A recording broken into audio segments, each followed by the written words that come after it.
Abertas aqui embaixo para mim poder controlar o chat e vamos ao que interessa a nós aqui, não é verdade? Bem-vindo, ai. Eu costumo colocar, eu ganhei da Silvia, esse aqui, não sei se consegue ver. Consegue ver? Ai, é de menta, gente. Aí eu coloco um pouquinho na minha mão, quando eu preciso me concentrar, dou uma esquentadinha, dá uma centrada. Então é isso que eu faço quando eu erro, eu busco dar uma centrada. Ah, muito bem. Jacinto, vem tudo perfeito. Vamos que vamos ao que interessa. Oi, bem-vindo. Que bom que você chegou para a gente falar sobre curso de contoterapia, para a gente falar sobre as curiosidades do cérebro narrador. Deixa eu me apresentar. Eu sou a Ana Rosseto. Eu digo que eu sou contoterapeuta hoje, mas eu sou formada em mais não, né? Eu sou formada em administração, eu fiz planejamento nessa área, depois eu vim, avança ali no futuro, eu fiz uma formação para ser personal and self-coach, né? Self-coach, aí eu fiz reprogramação biológica, enfim, foram tantos os lugares que a gente passou, que eu passei, e que cada uma das coisinhas que eu fiz acabam influenciando o meu olhar. Mas eu digo que eu sou conterapeuta e eu acho que falar que é reprogramadora, falar que é coach já dá uma boa situada para você saber da onde que eu tô vindo, né? Da onde que a minha fala tá vindo. Mas, ó, tem de tudo. Reikiana, tarô sistêmico, escrita criativa, tem várias coisas. Terapia, é, é, enfim, várias coisas tem. E aí, hoje, eu moro aqui no Reino Unido com a minha família.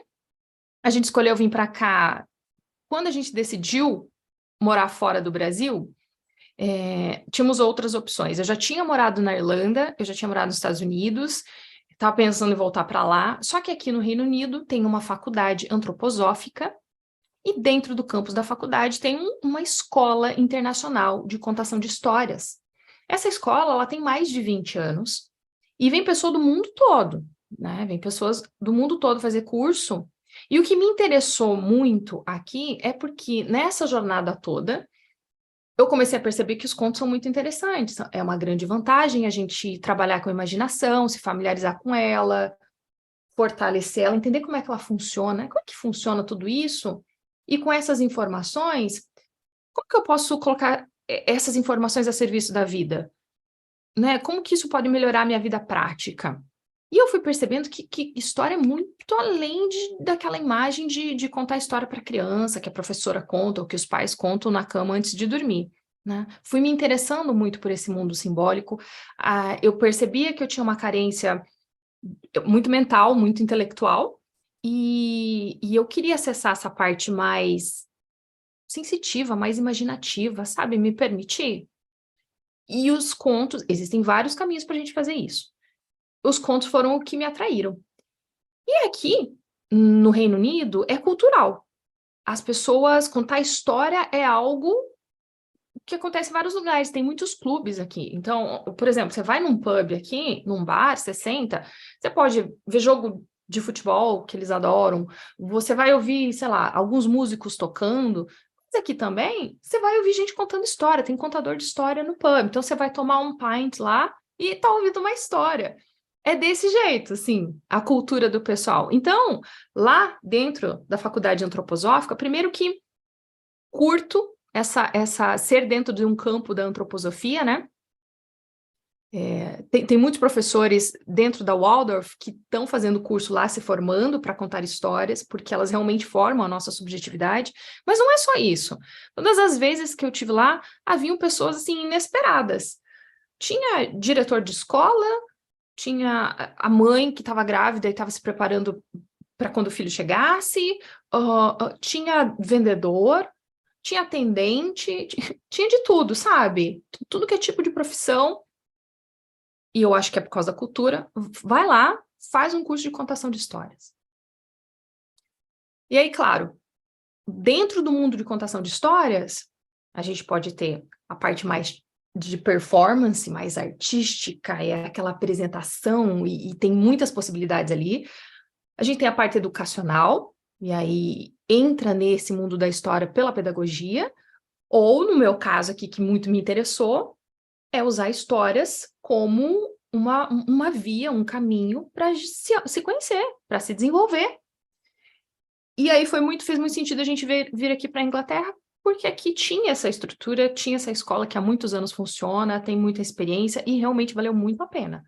Muito a pena. Todos os cursos que eu fiz lá são vastos, assim, variados, vários tipos. Você faz contação de histórias para falar do mundo invisível e do mundo espiritual. Você faz contação de histórias para falar do mundo grego. Então, a Estela é uma das professoras, ela é da Grécia.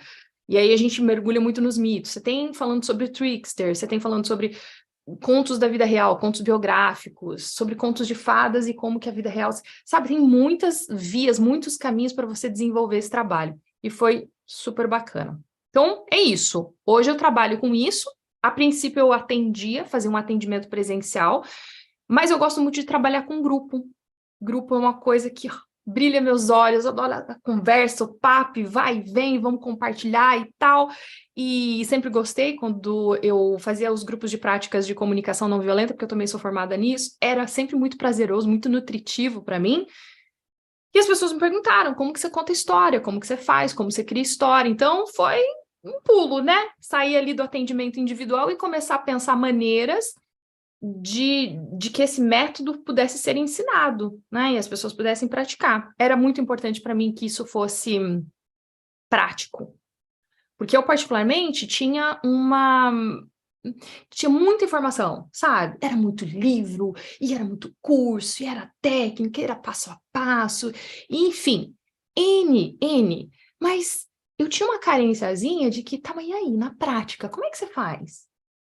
No momento, como que você está vivendo aquela situação? Eu precisava de recursos que me colocassem, que aproximassem, sabe? A teoria da prática. Então, eu penso esse curso, ele é inteiro pensado para que haja momentos, espaço para experimentar. Então, os encontros ao vivo, toda quarta-feira ele é semanal, leva 8 meses. Esse curso, nos encontros ao vivo, a gente está abrindo espaço para praticar, para se conhecer, para mergulhar. Então, ele é pensado de uma maneira que tem as dinâmicas. A parte teórica desse curso, ela vai ficar... Ela é gravada, tem aulas gravadas, tem textos compartilhados, agora a gente está terminando o livro. Eu acho que se você teve a oportunidade, você viu a live, a gente falando de ecossistema com a Silvia, o mapa da mente com o Silvio, as meninas, a Elaine e a Aline estavam falando da imaginação, a Renata está falando do pensamento sistêmico. Então, toda essa parte mais teórica, de teoria, de estudo e tal, vai estar no livro, a gente está lançando ele esse ano, nos próximos meses acho que ele sai, e está disponível em vídeo, porque daí você assiste a hora que você quer, pausa, anota, vai, foi. Mas no ao vivo é a prática. É como que você mergulha no seu mundo interno. É usar a imaginação mesmo como recurso de cura, os contos como intermediário para você acessar o que quer que tenha aí no seu mundo interno. E essa prática, essa experiência, eu acho ela riquíssima.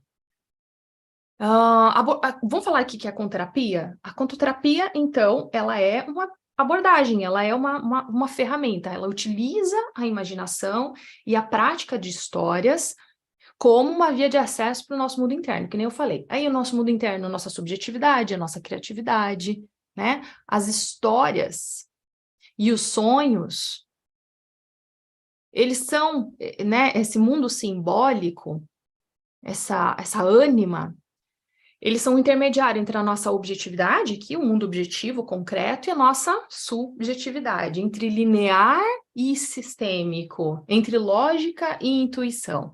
Então, para a gente, tem a ver com atravessar, por isso que é dinâmico, por isso que é uma jornada, por isso que é um percurso. Eu não quero ensinar para você apenas uma ferramenta, um método, que você saia com resultado. Eu quero que você passe por uma jornada, porque aí você se apropria. A Silvia fala que é uma diferença entre ensinar e aprender. Eu não quero só que ensinar uma coisa para você. Eu quero te dar uma oportunidade de abrir um espaço aí no seu dia a dia, né, na sua vida, para que você apreenda isso. Isso seja seu, e a partir do momento que é seu, eu estou fortalecendo a sua autonomia, porque daí você entendeu como é que funciona esse método, né, como que faz, é seu, e aí você coloca aquilo que é singular, que é único, que é teu e transforma isso em algo, vai saber, algo novo, né? Então é uma jornada. Vou te dar uma ferramenta, sim, para sua objetividade você vai ganhar um método, mas também tem muito a ver com a jornada. Por isso que não dá para fazer esse curso, sei lá, no final de semana. Não faz sentido.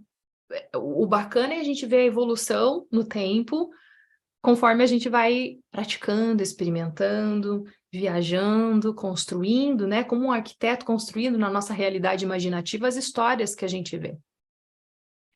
E aí a contoterapia é isso, ela é essa abordagem que utiliza histórias e contos, que entende a imaginação como um recurso de cura. Ela tanto cria, a gente tem atendimentos individuais, onde a pessoa nos procura, porque está em algum momento desafiador da vida, está buscando discernimento, está buscando clareza, mas principalmente está buscando uma perspectiva diferente para lidar com esse momento desafiador, que é isso que as histórias fazem. Elas oferecem para a gente uma nova perspectiva. E aí nós, com esse método, com esse passo a passo, enfim, né, com esse sacro ofício, que é o que o pessoal fala no final do curso, nós criamos um conto para essa pessoa, um conto metafórico, né? Tem uma roupagem metafórica aí nesse conto, há símbolos, há imagens, pode ser onde for, do movimento. Que movimento? Desse lugar que a gente conseguiu perceber que a pessoa tá, desse momento desafiador, quais são os limites, que zona de conforto que é essa, e a gente quer fazer o personagem sair dessa zona de conforto, expandir o mundo dele, superar esse desafio. A gente dá um mapinha, né? É uma direção. A jornada heróica é isso, é um mapa para a gente mesmo, no final das contas. Para que essa pessoa tenha essa nova perspectiva, uma nova possibilidade que é plantada ali como uma semente no mundo interno dessa pessoa, através de símbolos, de imagens, para que, e você já vai entender, porque daqui a pouco eu vou falar sobre essas curiosidades do cérebro narrador, para que, por associação, ela comece a ter novas atitudes, ela consiga visualizar novas estratégias, novas possibilidades, porque sempre que a nossa vida aqui, né, sempre que a nossa vida se encontra limitada pelas possibilidades que a gente tem no nosso cotidiano, ou pelas impossibilidades do nosso cotidiano, a gente precisa da nossa imaginação para poder superar isso e vislumbrar novas possibilidades. Então, quando a nossa vida se encontra limitada, a gente precisa de imaginação para vislumbrar, visualizar, construir, arquitetar uma nova realidade. A gente faz isso com imaginação. Por isso que ela é muito importante. E aí, nesse atendimento, então, a gente entrega um conto para a pessoa. Mas também existem as oficinas dentro da conterapia. O curso de formação é um curso de formação de conterapeuta, o curso de conterapia. De formação são 8 meses, é o mais longo. A gente também tem as oficinas. Esse ano vai sair oficina. Muito provavelmente a oficina que vai sair esse ano Era Uma Vez na Vida, onde nós utilizamos contos de fadas e histórias da vida real e costuramos isso junto. De novo, é uma jornada, é uma experiência extremamente prática. Tranquilo até aqui? Acho que sim, né? Tudo bem, qualquer coisa você escreve ali. Eu sei que do Zoom para cá tem um delay de mais ou menos uns 20, 30 segundos. Então, eu vou tocando para não ficar aquele super silêncio estranho. E eu volto qualquer coisa, olho, retomo o assunto e vamos que vamos. Tem uma história que eu gosto muito, que eu já publiquei no Instagram e aqui no YouTube e tal, que eu acho que ela é muito importante para dar o tom, assim, para a proposta do que nós estamos fazendo hoje. Ela é mais ou menos assim.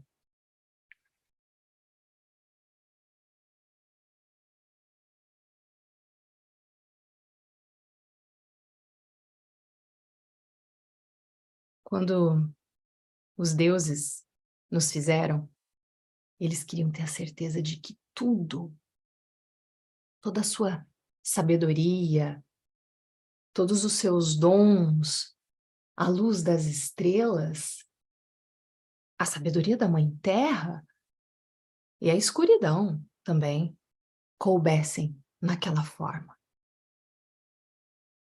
Mas, claro, aquela forma jamais poderia conter tudo isso, então ela explodiu em inúmeros pedaços. É por isso que, às vezes, a gente encontra uma pessoa e pensa, nossa, eu sou tão parecida com essa pessoa, essa poderia ser eu. Ou então a gente encontra outra pessoa e pensa, gente, essa definitivamente sou eu. Nossa Senhora! Às vezes a gente encontra outros e pensa, credo, como que esta pessoa poderia minimamente ser eu? E é por isso que talvez não haja, de maneira alguma, um eu.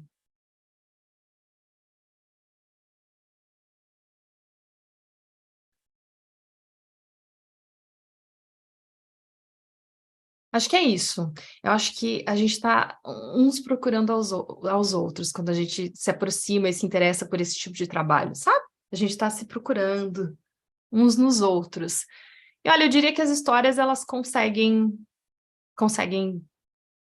promover esse encontro. Ok.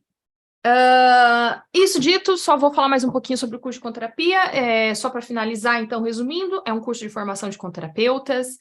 Dentro do curso, a gente vai ter um módulo de comunicação não violenta, é o primeiro módulo. Nele, o objetivo é se aprofundar na escuta empática, porque o outro lado da moeda do contador de histórias é saber ouvir, né? O segundo módulo, ele vai trabalhar a oralidade e a imaginação. E para isso, nós utilizamos o ofício do contador de histórias, né? Para a gente navegar por histórias do mundo todo e descobrir na prática, com dinâmicas, com exercícios, como que é essa travessia para nós, né? De construir a história aqui dentro, buscar ela aqui dentro e depois colocar ela para fora. É uma coisa muito simples e, olha, justamente por ser simples, é muito desafiadora. Sempre é desafiador para mim construir essa história, e quando eu consigo construir e entregar ela, é extremamente satisfatório, é recompensador. A gente se conecta, promove ali um movimento de humanidade tão grande uns com os outros. A gente também vai trabalhar contos biográficos, vamos aprender a criar contos. Então, a primeira parte do curso, vamos nutrir aqui o nosso mundo interno. A segunda parte, que começa com os contos biográficos, aí a gente vai começar a colocar para fora, é outro movimento, né? E a maré que vem, vai, e assim por diante. Esse ritmo, né? O coração que bate, expande, contrai.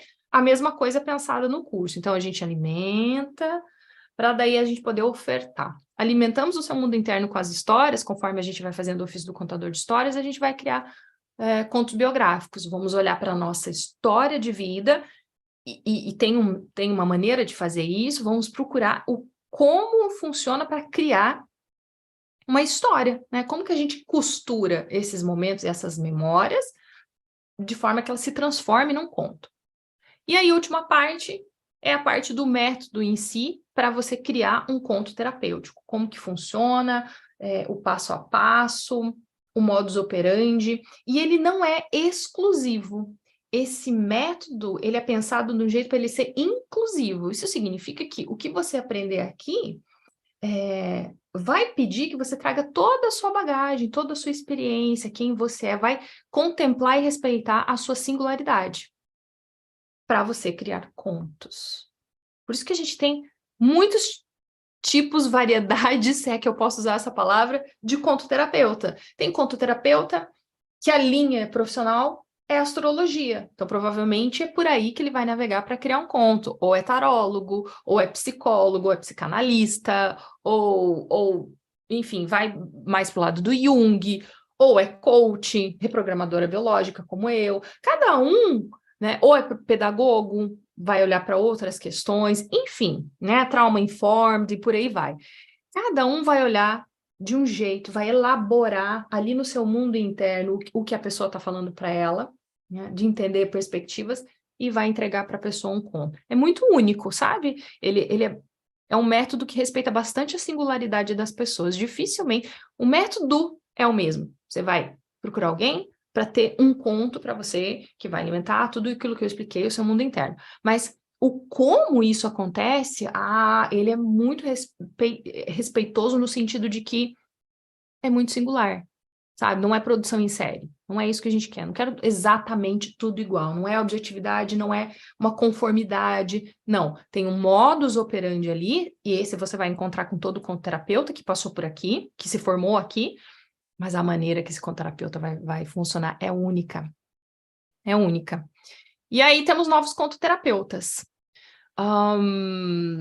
Eu vou contar outra história pra gente, que eu acho que é esse ponto aqui.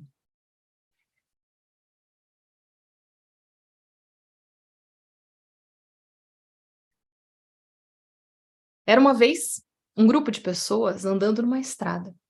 E uma mulher olhou para o chão, se abaixou e pegou aquilo que ela viu e descobriu que aquilo era um diamante. Lindo e maravilhoso. Todos os outros companheiros do grupo ficaram sentidos que ela havia encontrado, que não havia sido eles quem haviam descoberto aquela preciosidade. E ela, quando percebeu essa reação no seu grupo, decidiu dar para aquele que mais parecia que precisava. E ela entregou o diamante para ele. E assim eles partiram. Uma semana depois, aquele que recebeu o diamante voltou para procurar essa mulher e falou: toma, eu vim aqui te devolver o diamante. Devolver o diamante? Mas por que eu dei ele para você? Porque no final das contas o que eu realmente quero não é o diamante. É aquilo que fez você ser generosa o suficiente para dar ele para mim.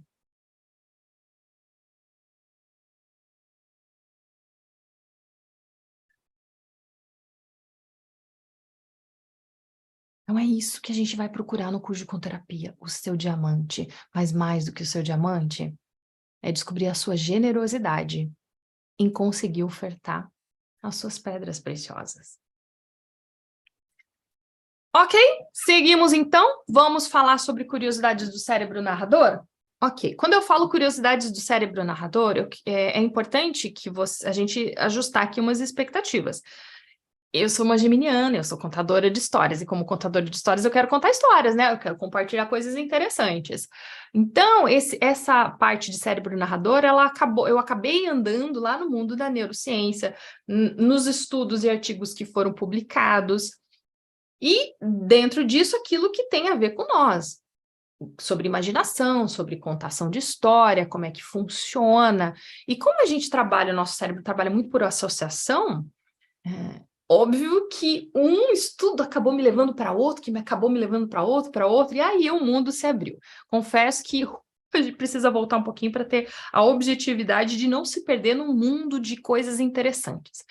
Assim, eu vou compartilhar com você alguns estudos que eu achei muito interessante, algumas curiosidades que eu falei assim, poxa, que bacana saber disso, saber que o nosso cérebro, que a gente funciona desse jeito. Não teve como não perceber e comparar, né, no final das contas, essas descobertas, esses estudos com as práticas de contação de história. Chegou um momento que eu falei assim, gente, mas isso aqui que descobriram aqui nessa pesquisa, não é que o pessoal, esses contadores de histórias ancestrais que vieram antes da gente, já faziam. Então, eles já sabiam. Não comprovado cientificamente, mas de alguma forma eles já sabiam, eles já tinham esse conhecimento e pautavam a vida a partir a vida, suas profissões, enfim, seus trabalhos, a partir disso. A grande vantagem é que hoje a gente sabe que realmente como que funciona, né? E é importante porque para a gente viajar e se perder é muito rápido. Sempre é bom a gente ter essa travessia, né? Esses dois lados. Então é isso, só que eu não sou neurocientista.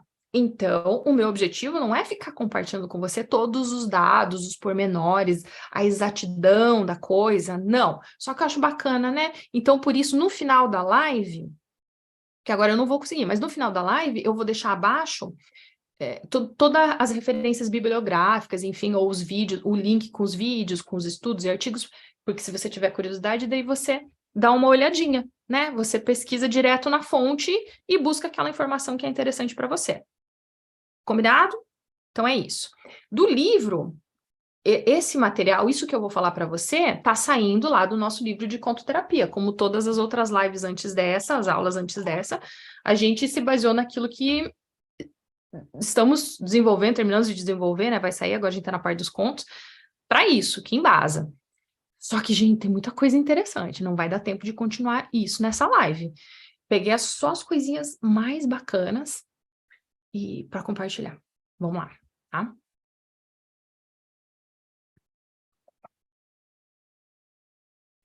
Primeira coisa que eu acho que é importante a gente saber é que a gente precisa resgatar o conceito da natureza trina do homem.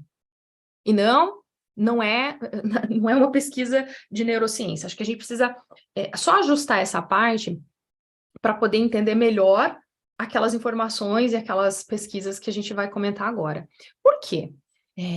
Não sei quem de vocês conhece, mas quem conhece aquela neurologista que também é terapeuta junguiana, a doutora Francis Parsonic? Eu ouvi dela, ela falando, aí depois eu fui pesquisar e de fato, né, encontrei também essas informações.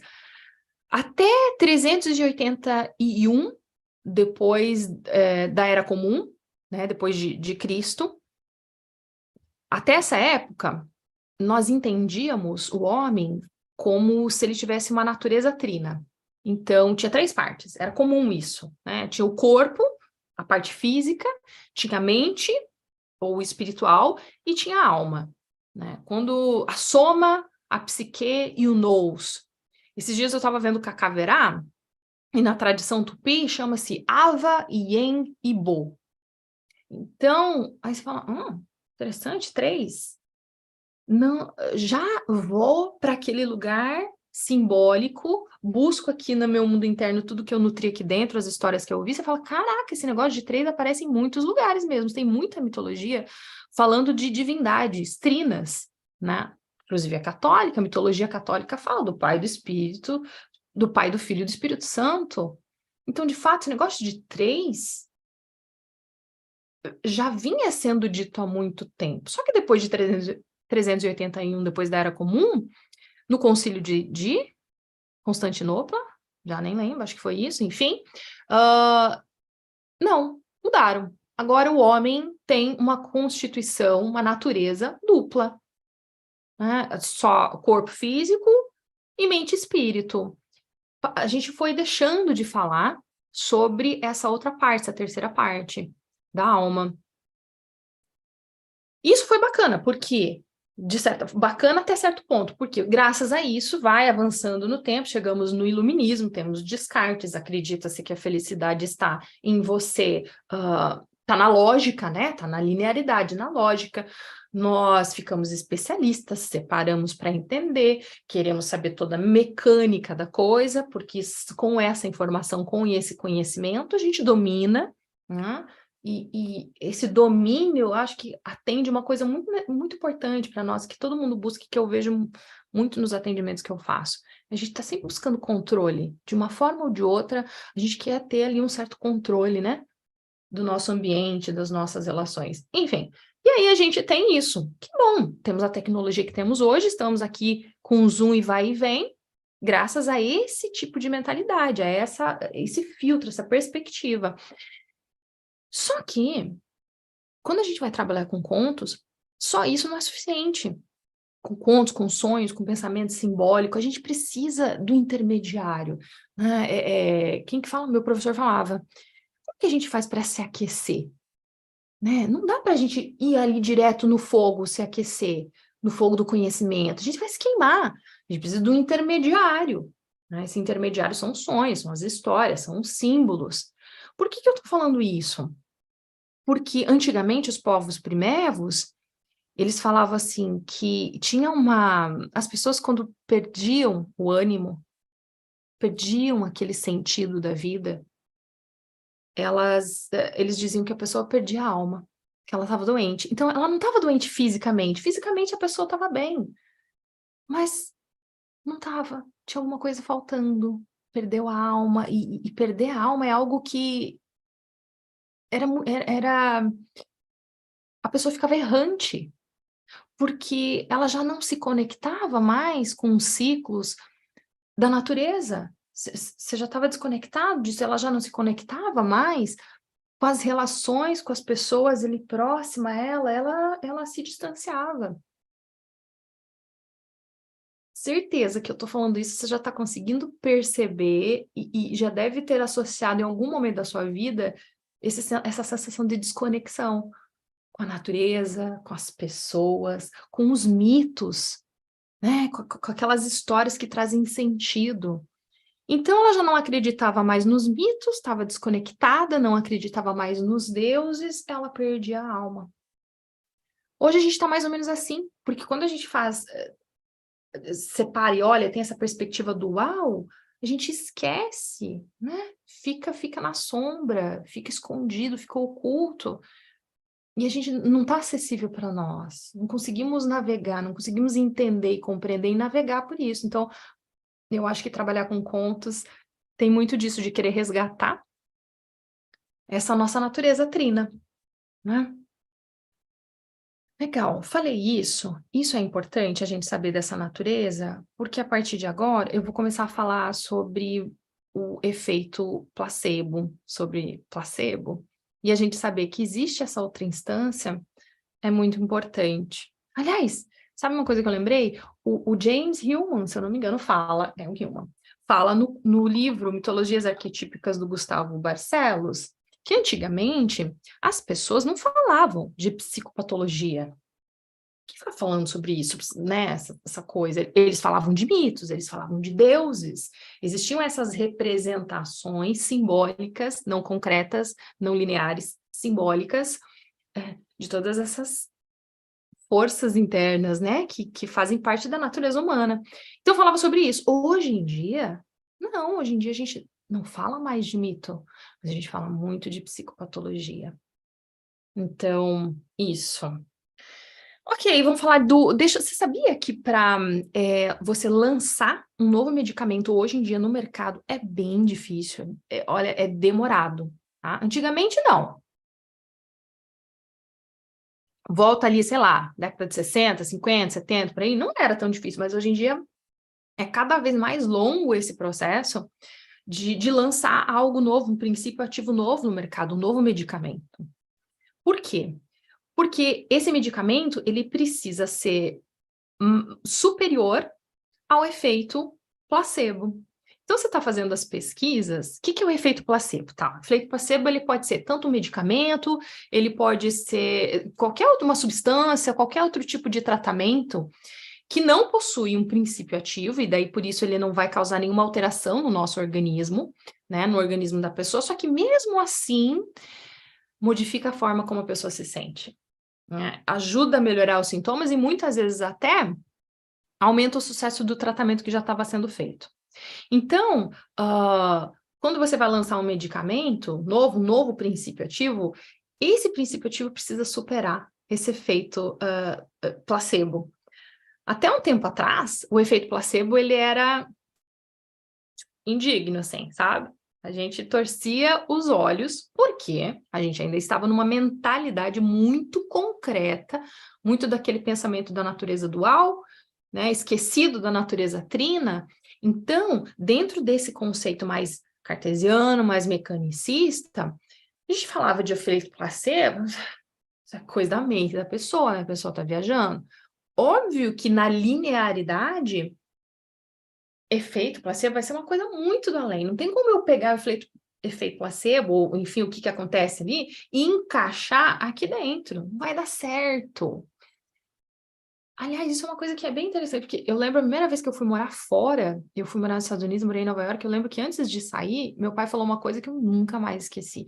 Ele falou assim, minha filha, quando você for para o mundo, não tenta fazer o mundo caber dentro do seu mundo.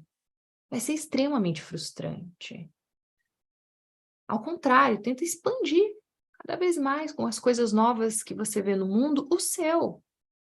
E eu acho que é mais ou menos isso, sabe o que acontece? Volta ali, sei lá, 40, 50, 60 anos atrás, naquela visão mais mecanicista, mais assim, efeito placebo, eu quero que ele caiba aqui no meu mundo. Não vai caber, né? Esses recursos, assim, essas teorias, enfim, esses cálculos que a gente desenvolveu para poder testar, né, para poder comprovar, eles não jamais vão atender essas coisas, né? Não vai caber, um mundo não vai caber no outro. Enfim. E aí, vamos voltando aqui para o efeito placebo. O Bruce Lipton, ele é um biólogo, e naquele livro A Biologia da Crença, ele fala que o efeito placebo, ele é um efeito de percepção. Na verdade, ele vai um pouquinho mais além, ele fala que o efeito placebo é um efeito de crença, as coisas que eu acredito, justamente para enfatizar como que as nossas percepções, elas têm um grande impacto no nosso corpo, no nosso comportamento. Tanto faz se essas percepções que a gente tem, elas são precisas ou não. As percepções que a gente tem impactam o nosso corpo, a nossa vida concreta. Então, olha só, coisas desse reino aqui estão impactando coisas desse reino aqui, né? E ele fala que o poder da sugestão ou da autossugestão vai influenciar os nossos pensamentos e vai influenciar o nosso comportamento. Já dá o que pensar, não dá? Então, o que eu penso, o que quer que esteja ocorrendo aqui na minha mente, e a gente já sabe que imaginação é uma das funções da mente, ela vai impactar cedo ou tarde aqui no meu corpo físico, na minha saúde, no meu bem-estar, no meu equilíbrio, na minha saúde física, né? Então, o que eu imagino, eu acabo lembrando, impacta na minha vida, na minha realidade, na minha vida concreta. E aí, eu vou para uma outra associação. Tem um estudo que aconteceu em 2014, vou deixar para você, tá? Na Universidade de Wisconsin, Madison, nos Estados Unidos, isso. Eles mapearam, né, como que funcionava quando a gente olhava, né, estava aqui na realidade e quando a gente imaginava. E aí esse processo a diferença entre realidade e imaginação foi muito interessante. Quando a gente está observando um objeto aqui externo a nós, existe todo um disparo, né, na nossa cadeia aqui de neurônios, e o que eles perceberam é que duas partes principais eram ativadas. Então, quando a gente está observando a realidade, existia um fluxo de energia, né, enfim, de ativação do lobo occipital, que ele, a maior função dele é fazer esse processamento visual, a gente está falando do nosso visual, e esse fluxo de energia ia para o lobo parietal, que é esse centro associativo que é responsável pelas sensações do corpo. Então, realidade, eu vejo, é do visual para a sensação. A imaginação, quando a gente está imaginando, ela ativa os mesmos lugares. Tanto occipital quanto parietal. Então, a gente está vendo a realidade, ativamos essas duas partes. A gente está imaginando alguma coisa, ativamos essas duas partes. A diferença é a direção do fluxo. Da imaginação, quando a gente está imaginando alguma coisa, quem se ativa primeiro, quem se acende primeiro é o parietal, são as nossas sensações. E aí, depois, essas sensações vão lá para o occipital, que criam essa imagem. Então, Cacilda, gente. O que eu enxergo da realidade e o que eu imagino utilizam a mesma parte do nosso cérebro. Só esse estudo, eu já falei, cara, esse negócio de saber como funciona, estar familiarizado com a imaginação, é muito potente. É muito potente. E eu acho que aí está uma grande resposta. Uma grande curiosidade, enfim, né, do nosso cérebro, uma grande resposta para essa questão do efeito placebo, né? Poxa vida. Então, olha só, o que eu estou imaginando, a autossugestão, o que eu estou pensando, isso impacta na minha vida física.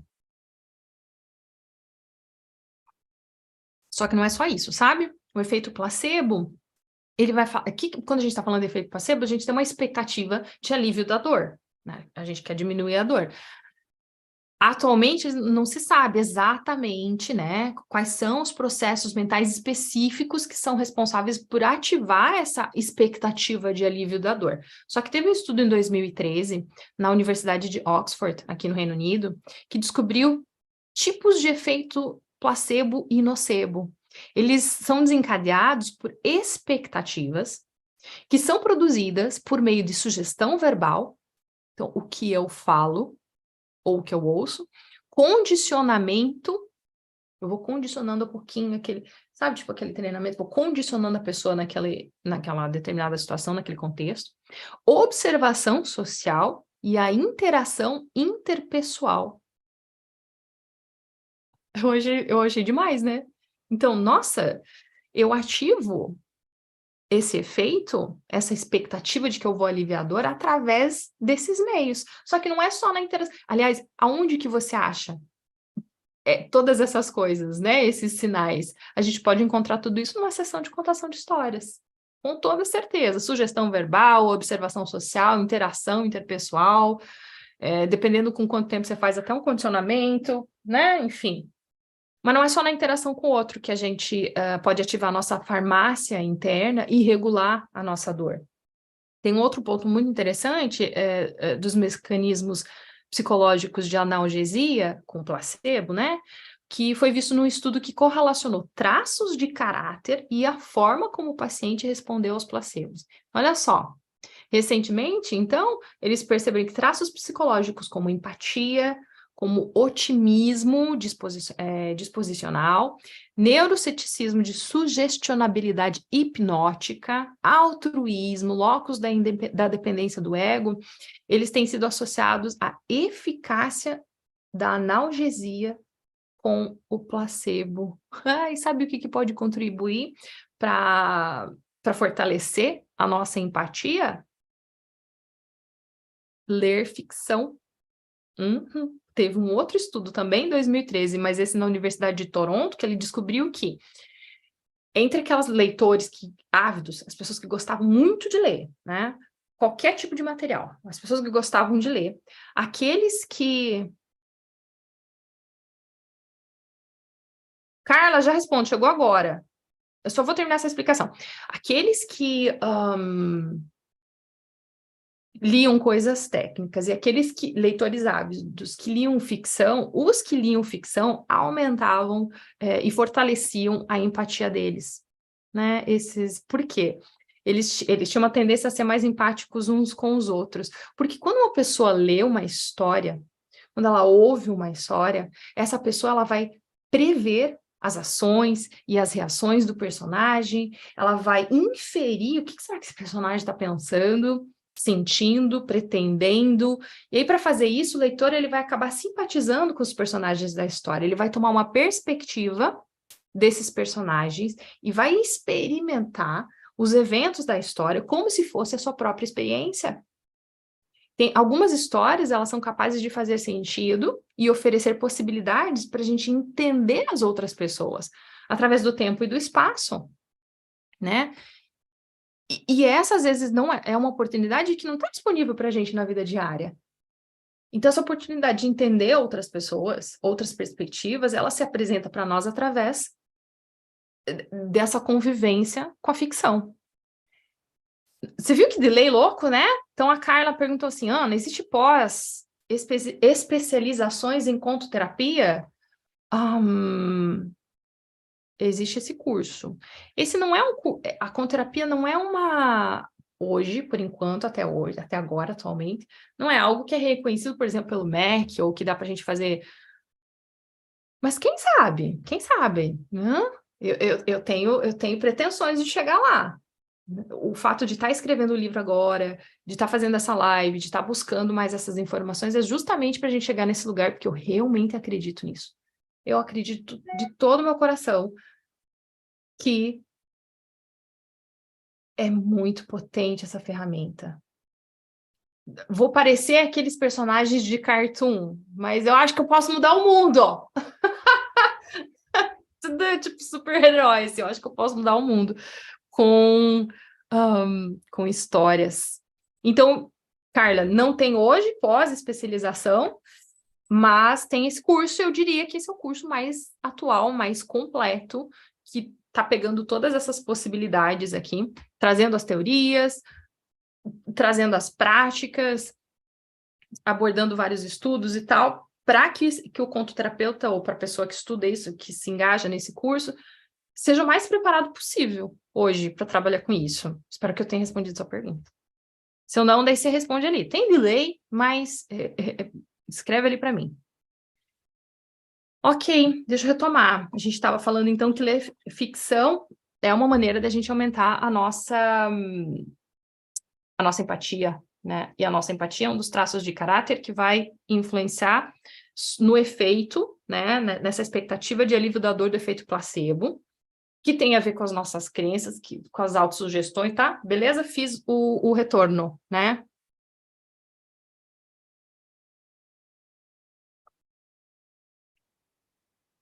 Fiz todo o retorno, fiz a revisão, vamos seguir aqui. Tem umas teorias cognitivas que elas sugerem que quando a gente está em contato com narrativa, com história, isso facilita e permite simulações mentais que vão acabar, portanto, né, facilitando que nós usemos esses modelos mentais para simular realidades sociais. A gente querendo pro VR, né?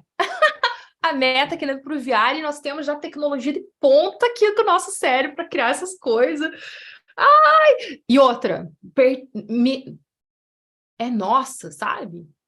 É minha, não é de uma empresa, é minha essa tecnologia. E, cara, ela é muito superior a qualquer outra coisa. Mas, enfim, a gente pode simular realidades sociais. Inclusive, teve um estudo brasileiro do Guilherme Brock. Então, tem até uma live que eu fiz com ele, tá? Ele, a esposa dele e mais outros profissionais, eles fizeram uma pesquisa com crianças internadas na unidade de terapia intensiva, específica para contação de histórias. Então, na pesquisa deles, eles contaram histórias, tiveram o grupo ali, né? Contar histórias. E descobriu nesse estudo que as crianças que ouviram histórias em relação àquelas crianças do grupo controle, elas tiveram um aumento de 10 vezes do nível de ocitocina. Quem já foi para o mundo dos partos, e o pessoal fala bastante de ocitocina, né? É aquele neuropeptídeo que afeta os nossos laços sociais e tal, sabe, né? Essa coisa, mamãe tá cheia. Quando a gente pare um bebê, a gente tá cheia de ocitocina, né? Precisando. E o cortisol, que é esse hormônio que ele tem ele desempenha um papel muito importante na nossa resposta ao estresse, né?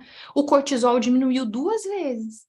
E a classificação subjetiva da dor, numa escala ali, né, que eles apresentaram para a criança, a classificação, a subjetividade que a criança tinha em relação à dor dela, quanto ela estava sentindo dor, caiu 2 vezes também. Ou seja, para essas crianças que estavam na unidade de terapia intensiva, ouvir histórias afetou, impactou no bem-estar do corpo físico delas. Ah, Silda, você não fica empolgada ouvindo isso? Eu fico tão empolgada ouvindo essas coisas. Eu vou ler, por isso que eu adoro ler. Tipo, as pesquisas, vamos fazer mais pesquisas, tomara que eles façam muitas pesquisas com contação, não tem muita hoje em dia, eu confesso, relacionada especificamente com contação de história, mas tem essas mais satélites, tipo realidade e imaginação, tipo efeito placebo e tal, e a gente vai indo por vários lugares, né, elas vão se entrelaçando, elas vão ajudando. Então é isso, o efeito placebo, para essa parte, calma que tem mais, tá? O efeito placebo é uma evidência de que a nossa mente ela não se concentra apenas na nossa cabeça, mas a nossa mente ela está presente no corpo todo. A gente acessa um espaço, um reino, enfim, um reino intermediário entre as manifestações físicas, concretas, né? E essas instâncias mais subjetivas, mais abstratas, de ordem emocional, psicológica, enfim, espiritual, sutil. Eu acho que esse é um sinal bem claro, né? De que saber acessar essas instâncias, saber acessar esse mundo invisível, essa outra realidade, influencia sim na nossa vida concreta, claro, né? Aliás, esse saber, por sinal, ele é muito subestimado, né? Eu lembro que, na minha época de escola, nos primeiros anos, ainda que eu tinha aquela matéria de educação artística, ela era um tanto quanto frequente, mas conforme você foi avançando na escola, chegou um ponto que eu nem tinha mais arte, não tem nenhuma arte. É pela arte que a gente acessa esse mundo, né? E aqui a gente, especificamente do mundo da arte, música, pintura, artesanato, o que quer que seja, né? Mas para nós especificamente vai estar com as histórias, com a contação de histórias. É muito subestimado. Você já pensou a potência da gente saber isso? Nossa, muita. Deixa eu falar outra coisa importante. Ah, peraí, deixa eu ler antes de mudar o assunto. Você acha, a Gilda está falando ali, que tem tanto conteúdo certeiro que poderia validar, sim, o curso junto ao MEC. Pensa nessa ideia. Olha, você me dá vontade? Você tá me dando... Ô, Felipe, tô ficando com vontade. Vamos, vamos. Vem, Gilda, você vai fazer o curso de formação esse ano, terminamos e se juntamos aqui os conterapeutas, como a gente já se juntou para fazer esse livro, esse projeto, e vamos tocar. Quem sabe a gente chega no MEC, né? Porque eu realmente acredito que o mundo precisa de histórias. Eu fico até emocionada. Eu realmente acredito que o mundo precisa de histórias. A Maria tá falando que ela conta histórias em hospitais e o resultado é maravilhoso. É mesmo. A Carla, que ela é da área de saúde e de radiologia, então... já sei o quanto o meu trabalho será lindo. Sim, gente. Olha as possibilidades, é aquilo que eu falei. Poxa, o pessoal vai no pub aqui, tomar e ouvir história. Diretor de escola, mãe, vendedor, dono de hotel. Poxa, uma galera vai lá fazer contação de história. Fala, hein? Tem tantos lugares pra gente ir. Muito bem, vamos seguir. Tem mais um pouquinho, tá? Eu acho que mais alguns minutinhos, daí eu na verdade, se vocês me deixam, eu fico aqui um tempão falando. A bem, na verdade, contador de história, eu ainda. Só não tem. Mas vamos ao que interessa. Outra coisa que eu acho importante a gente falar é falar sobre epigenética. De novo, epigenética, vamos lá para o Bruce. Tem vários estudos de epigenética para a gente pesquisar, mas vamos lá para o Bruce Lipton, no seu livro A Biologia da Crença.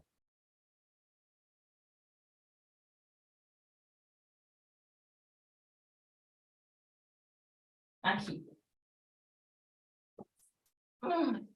Olha lá. Aqui, A Biologia da Crença. Esse livrinho do Bruce Lee, também bacana. Eu comecei a me interessar por isso, e depois dele eu fui para os outros lugares, né?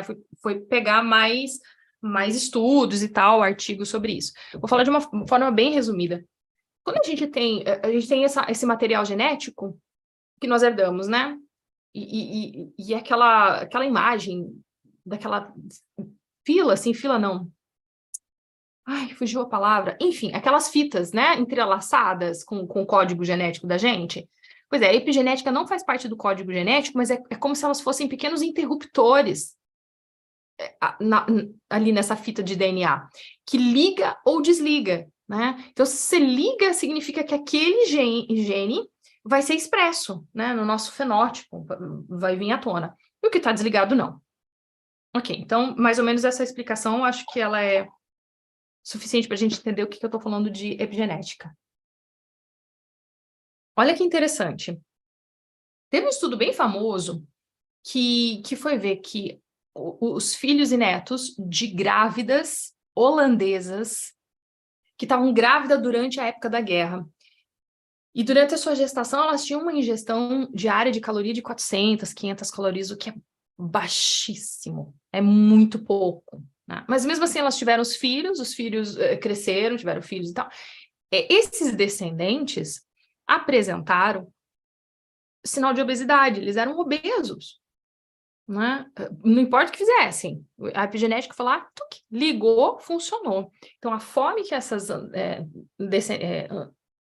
antepassadas passaram, toda essa restrição, de alguma forma, essa percepção, o que foi vivido do meio, ficou registrado ali nesse novo ser que foi gestado, que nasceu e que cresceu. Chegou uma hora que esse ser falou assim, gente, eu preciso consumir, né? Eu preciso acumular comida porque vai faltar. Eu vou passar por uma escassez muito grande. Vamos acumular comida aqui?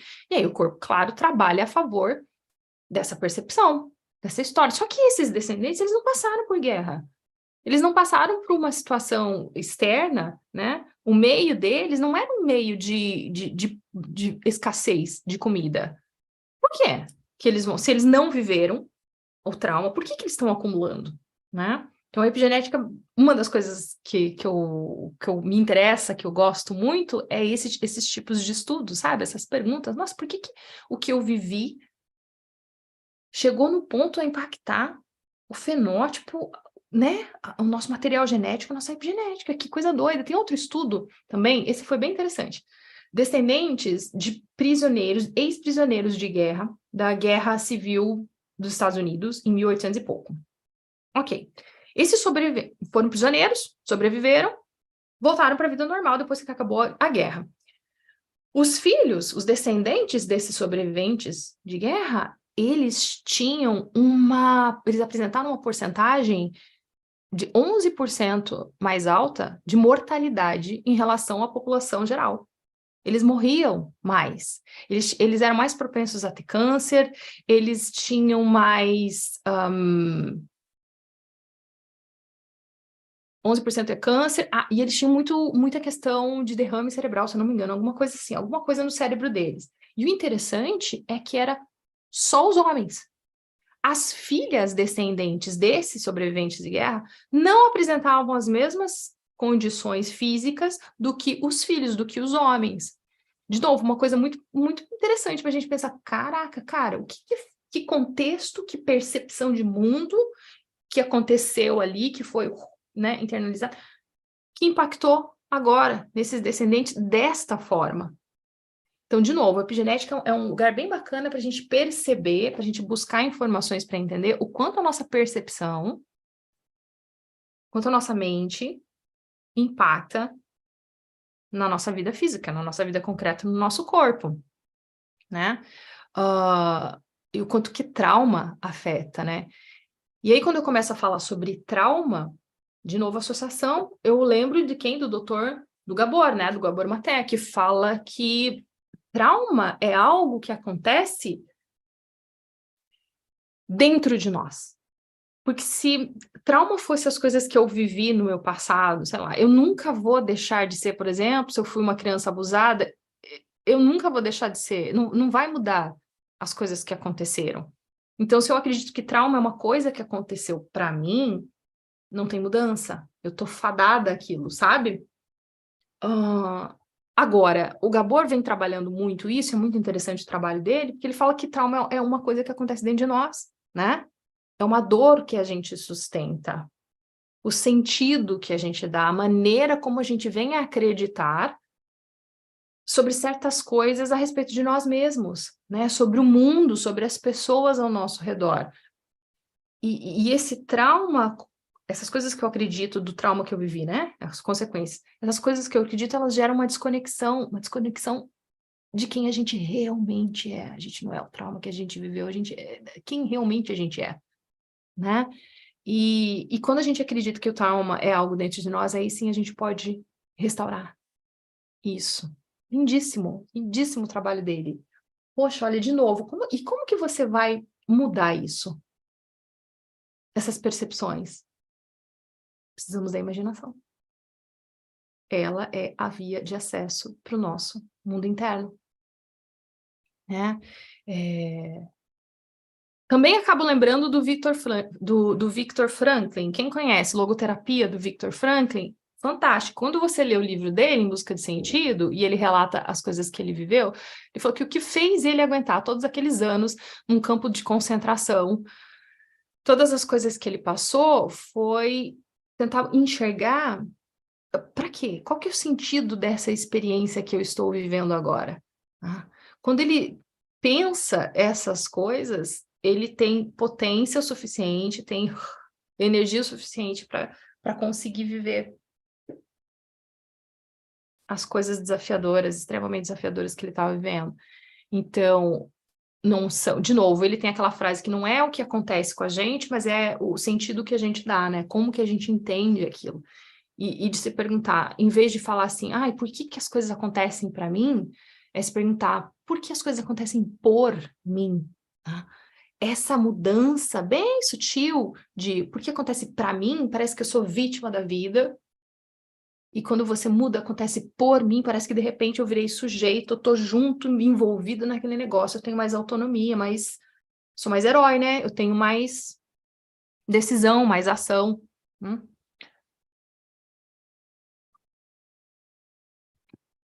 Ministro aula nos cursos de recurso humano na faculdade, eu utilizo muito a contação de história para falar de liderança, equipe, conflitos. Exatamente, exatamente.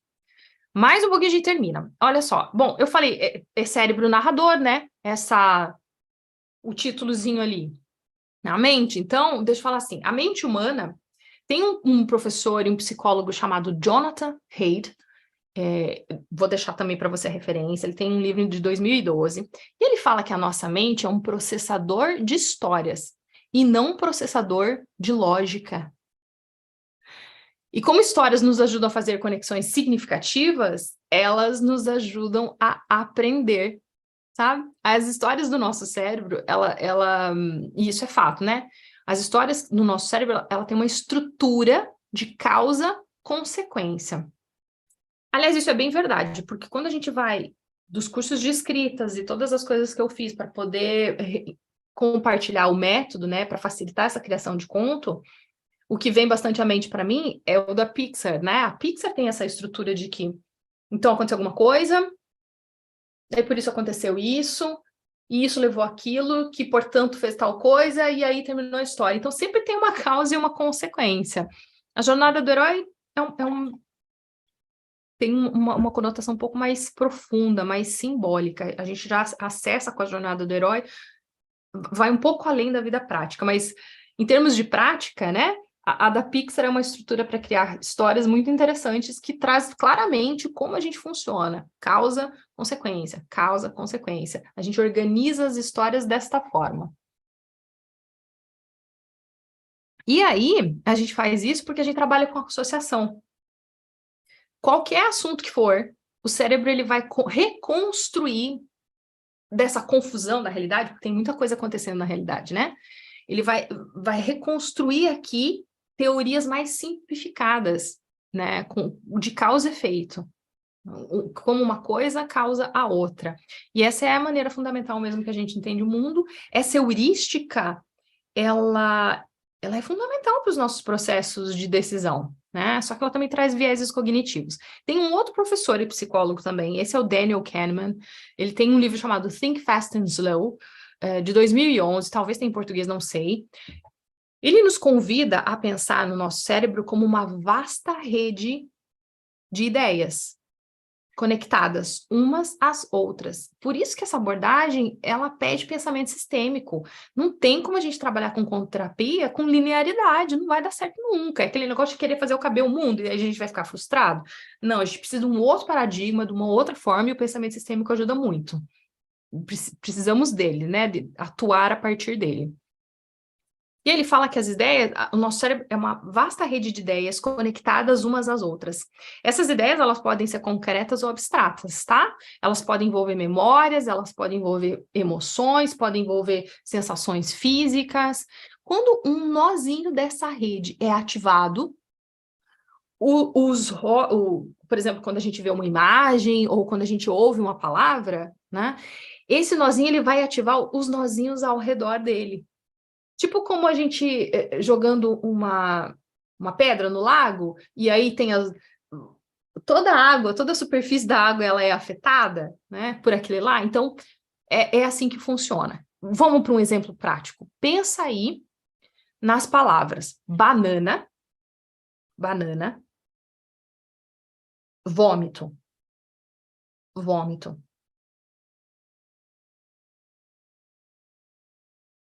Tô te dando esses segundos porque provavelmente seu cérebro já tá pensando assim, cacilda, cara. Né? Primeiro, quando eu dei a palavra banana, o som gerou a imagem, e essa imagem te levou às associações que você colocou nela, do que é alimentado a banana, né? Qual é a sensação que você tem? E aí, quando eu dei a palavra vômito, você criou a imagem na sua cabeça e as sensações relacionadas com isso. E aí, o nosso cérebro já deve estar pensando assim, gente, mas será que alguém comeu uma banana que não estava boa, estava estragada e vomitou? Certeza que você deve ter feito isso. Isso demonstra, né? A gente consegue perceber, é um exemplo bem simples, né? Mas a gente consegue perceber como que é esse negócio de causa e efeito, de como a gente está narrando, a gente está colocando um sentido, encontrando um sentido, colocando dentro de uma história de causa e efeito. Alguém comeu uma banana que não estava muito boa, passou mal, vomitou, né? Então, você viu como a gente funciona? A gente está sempre criando história das coisas, a gente sempre está extraindo significado, colocando as coisas num horizonte de significado. E isso é feito automaticamente, tá? A gente não tem controle disso, não tem controle consciente. Vai, pensa, mas não tem como. Acontece normalmente. E aí, esses elos nas ideias, nas associações, o elo dessas ideias, eles muitas vezes pertencem à mesma categoria. Ou então, coisas relacionadas à sua propriedade, tá? Deixa eu dar um outro exemplo. Se eu pensar assim... deixa eu pegar uma coisa aqui. Pegar essa tesoura. Peguei essa tesoura. Beleza. Cara, meu cérebro já tá pensando assim... nossa, eu tenho que cuidar, porque se eu me cortar, vai sair sangue, cara, vai sair sangue, se pingar aqui na mesa vai dar trabalho para limpar, se pingar na roupa, meu Deus, eu vou ter que limpar a roupa daí, se bem que eu comprei aquele Ariel bem bom, ele tira a mancha, tipo assim, de uma tesoura, eu fui parar lá no sabão em pó, sabe assim? Como assim? É assim que a gente funciona, é por associações. Por isso que é muito único, é muito subjetivo, esse processo não vai ser igual para todo mundo, depende da nossa história. E aí nós precisamos desenvolver ferramentas, maneiras, abordagens que contemplem o sujeito, né? Que se o resultado não tem como ser igual para todo mundo, que o modus operandi possa minimamente ser garantido, científico. A gente tenta dar uma equilibrada entre as coisas, né? Pelo menos o modo operandi seja científico.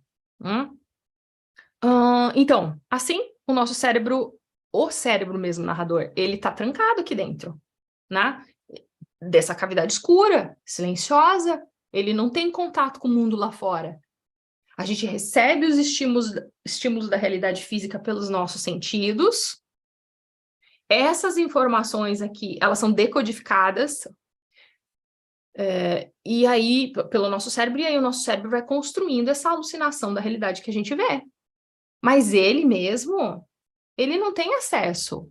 Todo esse mundão lindão lá fora, esse mundo que a gente vive, essa realidade aqui, não tem acesso a essa realidade efetivamente. Não, essa realidade ela é construída pelo meu cérebro. Meu cérebro funciona por narração, ele cria histórias. Aliás, isso é muito fácil, né? Você já perguntou para alguém direção? Parou o seu carro, precisa chegar em algum lugar? Fulano, como que faz para chegar nesse endereço aqui? E se a pessoa fala assim, olha, você anda 236 metros, aí você vira à esquerda, você vai andar mais 480, depois no número tal, você vira não sei o quê. Cara, agora se a pessoa fala assim, viu, como é que eu chego nesse endereço? Nossa, tá vendo aquele prédio amarelo lá, que lá em cima tem aquela bordinha? Você vai até naquele prédio e você vai ver uma floricultura do lado. Nessa floricultura você vira à direita e anda mais ou menos umas 3 quadras até você chegar no prédio roxo, na casa roxa. É muito mais fácil para a gente memorizar imagens, esse tipo de história, do que informações, dados. Legal. Olha, eu falo mais sobre isso numa outra live que está disponível aqui. É uma live sobre o cérebro, não, sobre a ciência do storytelling, porque tem muito, muito, muito, muito mais para mim falar sobre isso. De verdade, tá? Tem bastante assunto sobre o quanto a gente alucina a realidade, como funcionam os nossos sentidos. Nossa, tanta coisa. Como a gente é seletivo, a nossa percepção para poder funcionar, o consciente, como a gente corta e edita a realidade, tem coisas que a gente não percebe, tem estudo sobre isso. No livro vai ter tudo isso, tá? Só que aqui eu acho que a gente já vai encerrando. Deixa eu ver quanto tempo que eu tô. Menina, já tô um tempão. Vixe! Isso aí. Vou começar a arrematar. Se você tiver pergunta para fazer ainda, faz aqui para mim, tá? E aí eu vou te falar. Por que você acha que é importante a gente trabalhar com histórias? Com imaginação? Eu te digo que entre vários benefícios, eu acho que o principal está em fortalecer o nosso discernimento. Tudo isso aqui, tudo isso que eu falei, eu entender que existe essa realidade, como que eu acesso e faço esse atravessamento, o que é de mundo simbólico, imaginado, das emoções, o que é de mundo concreto. Quando eu tenho discernimento, quando eu sei essas coisas, eu faço escolhas mais conscientes, mais assertivas para mim. Eu não vou mais querer resolver as coisas aqui do mundo concreto, as dores, enfim, os vazios, né? com estratégias de mundo concreto. Se eu sei que esses vazios vêm aqui de um outro lugar, eu tenho discernimento das coisas. Eu vou conseguir navegar pela vida com mais discernimento. Então, eu acho que, para mim, eu acho que é o que um dos principais fatores, assim, que me motivam para trabalhar com histórias, é fortalecer o meu discernimento, a consequência, né? Sim, a live é o início do curso? No início do curso nós vamos estar falando sobre comunicação não violenta. Se prepara para mergulhar na escuta empática, para a gente ver como que a gente é violento no dia a dia, né? Como que a gente melhora aí essa comunicação e essa escuta, porque é muito importante. Tá dentro do bônus, Cássia, essa live. Então, prazos do curso de conterapia. Esse curso é um curso que acontece uma vez por ano, os encontros são semanais e são ao vivo. Existe uma parte desse curso que está gravada, está disponível lá na plataforma, que você assiste quando você quiser, que é a parte mais teórica, tá? Isso, essas coisas aradas aqui. O bacana do curso são que nesses 8 meses a gente se encontra ao vivo. Eu acho que encontro ao vivo, curso de encontro ao vivo por tanto tempo, cara, é o diamante lá, tá? É uma riqueza, porque só gravado, só online, sem interação, sem olho no olho, por mais que seja olho na câmera, né, e na tela ali e tal, mas essa interação, ela é muito rica, ela faz muita diferença, mas olha, muita diferença. Então, e o curso é desse jeito, são 8 meses que nem eu falei, é uma jornada, tá? Muito mais do que ganhar um recurso para lidar com todas essas coisas que a gente comentou até agora, é uma jornada que você vai percorrer e vai ganhar isso no final. Esse curso é um curso para quem quer conhecer e trabalhar com storytelling, a partir desse viés de desenvolvimento pessoal, desenvolvimento humano, de autoconhecimento, enfim. É para aquelas pessoas que estão buscando nutrir a alma, gostam de histórias, queiram estimular a imaginação, mas que também, né, queiram, quando terminar o curso, ter uma ferramenta na mão, ter um método, que é, como eu disse já anteriormente, é um método democrático, suficiente, para ele é inclusivo, ele não é exclusivo, ele vai acolher a sua trajetória profissional, tá? E daí, por isso, ele é um método que se adapta com a sua história, com a sua singularidade. Você vai desenvolver habilidades de escuta, de oralidade, de narração, pensamento simbólico, pensamento sistêmico. Esse curso é realmente uma jornada, tá? As inscrições se encerram dia 21 de fevereiro. Qualquer coisa, você entra em contato comigo para a gente combinar possibilidades. Eu vou deixar abaixo a referência dos vídeos que eu falei, e eu espero que vocês gostem. Inscrições até quinta, dia 21. Isso mesmo. Terça? Né? Até dia 21. Não lembro que dia que cai dia 21. A inscrição no site. Eu vou deixar o link do site aqui também. Você entra em www.contoterapia.com.br, você vai ter lá cursos. Tá? Curso Primeiro Passo, curso de Conterapia. O curso Primeiros Passos, ele é bônus do curso de Conterapia. Então, você pode fazer no cartão, você pode fazer no boleto. Daí no boleto você tem que falar comigo para a gente acordar. Você faz direto, enfim, né? Combina, entre em contato comigo, se você achou que fez sentido. Nossa, e eu agradeço então. Eu quero agradecer que vocês estiveram aqui, que você assistiu, para vocês que estão ao vivo. Nossa, que aguentaram firme os 30 minutos de quiprocó lá, no... que não ia. Ficaram comigo até agora. Para você que está assistindo depois, muito obrigada por ter assistido esse vídeo, essa aula.